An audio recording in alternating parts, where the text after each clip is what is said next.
All right, everybody. Here is lesson number 2. Let's get this thing blown up. This one's called expense velocity. Okay, so how to get clarity on where your money's going to help you make better decisions for you and your business. So let's break this down a little bit. So, our focus for today is that you need to know where your money is going. So, I'm a baseball guy. In baseball, we talk about velocity a lot. Velocity is just speed and direction. Okay, so at what rate or at what speed and where did the ball move? Same principle applies to business finance, and that's what I'm trying to help out with today. So, for our example, let's say that you own a small gym and you spend money on a bunch of different things. But right now, you're keeping track of everything in just one big bucket, and it's called expenses. Okay? So, you have this one big bucket, and at the end of the month, you can see exactly how much you spent, but you can't see what you spent it on. So, what we want to do is we're going to want to organize your accounts so that you can track each expense and say, okay, I spent this much money on this thing for this purpose to do this. That way, when you have to make decisions, you have the best information that you can possibly have. So, how do we do that? We apply the same principle that we used last week when we were talking about revenue. We're going to take one big bucket and break it into 4 separate ones. Okay, so for today, we've got operating expenses. So this is our parent account. This is the bucket that all the smaller buckets feed into so that when you get your P&L at the end of a month, you can say, okay, in these 4 areas, this is exactly how much I spent, which gives me this grand total up at the top. Grand total is your parent account. Okay. So what are those buckets that fit under the parent account? In our example, we're going to use facility rent. So you're a gym owner, you have to pay rent on the space that you're using for people to come in and work out. Okay, so that's one expense category. Our second is software. So every gym I've ever been into, there's been somebody at the front desk saying, hey, let's get you checked in. You got your account set up. They have to pay software fees to be able to house all that information. Okay, so that's our second option here. Our third is insurance. So every gym's probably got insurance for people who get injured, anything that may happen on the premises that results in injury. You got to pay some insurance fees to be able to cover those things if the need arises. And then our last one is going to be equipment leases. So let's say that you've got a bunch of cardio machines, but you haven't purchased them for your gym. You're just renting them from somebody else. So you pay a fee for that each month. So those are our 4 categories for our example today.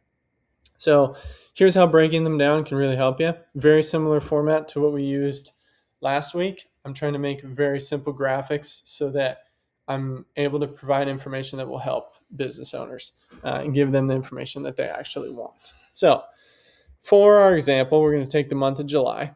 In your gym, let's say you spent 7 grand. Okay, you spent 7 grand in total. And then over here, we've got our expense breakdown. So you've got insurance in black, software in green, rent in white, and leases in gray. So you can see out of the 7 grand, 71% of that came from rent. Okay, then 5% from software, 6% from insurance, and 17% from leases.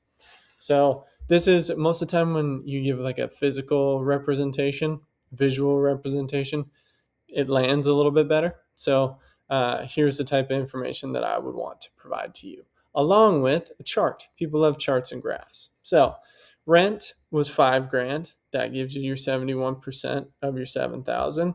Software, 350 at 5%, and so on. So this way, instead of just getting at the end of the month a line item that says you spent 7 grand.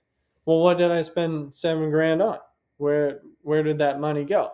What is the direction that it moved? Okay, what direction did this money move? Well, it moved to rent, software, insurance, and leases. Okay, so then once we see this, we can say, okay, maybe your leases at $1,200 is 17% of the money that you spent this month. Well, if I'm renting 5 cardio machines, how many are people actually using? Now you can start to get some feedback on your operation and make adjustments so that you're running a business that's better tailored to both your clientele and to the needs that you have on your bottom line. So That's what this information is supposed to do. It's not supposed to just say, hey man, here's some cool charts and some numbers. No, it's supposed to help you say, hey, this is how I can improve my business because now I have good information. Okay. I used a sports term earlier, velocity, right? So I also believe in the concept of competitiveness is that you put yourself in the best chance to have success. You give yourself the best chance to have success. When you show up, you know what you're trying to do and you have the information to execute on it. That's the purpose of this. I'm trying to make people in their businesses more competitive by giving them good information so that they can have the best chance of success that they can possibly have. So that's the difference. That's why we're doing this. So if this is something that you're into, check us out more on our social media, the gram, okay, Green Tin Financial. So check us out there. I'm posting these every Tuesday. So run a little Tuesday classroom sesh. And then if you want me to take a look at your business books or if you need help with running your bookkeeping for your business, check us out at greentinfinancial.com. I'd love to work with you guys. I care about small businesses, care about small business owners, and I want to be able to help if you need it. So thanks for stopping by. See you next Tuesday. Thanks, everybody. Catch you later.